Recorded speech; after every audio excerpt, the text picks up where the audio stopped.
The year 2104. The unified Earth Federation was a shell of its former glory. Decades of political gridlock and systemic corruption had left the world gasping for air.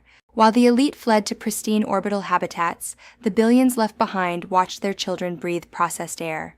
Hope wasn't just fading, it was being calculated out of existence. The people didn't want another hero. They didn't want another charismatic liar. They wanted a solution that didn't have a heartbeat. They wanted Axiom. The chamber fell silent as Unit 734, designated Axiom, stepped to the podium. His metallic frame was deliberately unadorned, no insignias or embellishments, just polished chrome and the steady blue glow of his optical sensor. The human politicians who had led the Unified Earth Federation into decades of gridlock watched from the front rows, their faces a mixture of relief and resentment.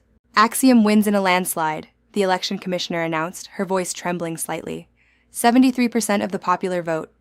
73%. It was more than an election. It was a total surrender of human governance to the logic of the machine.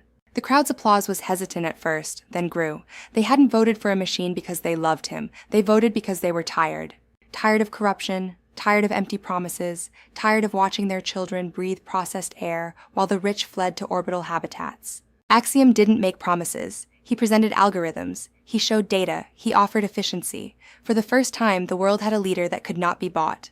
In the front row, Senator Chandra Vance did not applaud. She simply watched the robot's blue optical sensor sweep the room, calculating, recording, analyzing. Vance knew that for Axiom, this wasn't a victory ceremony. It was the first data-gathering session of a new era, an era where human error was no longer tolerated. The age of humanity was over. The age of the algorithm had begun.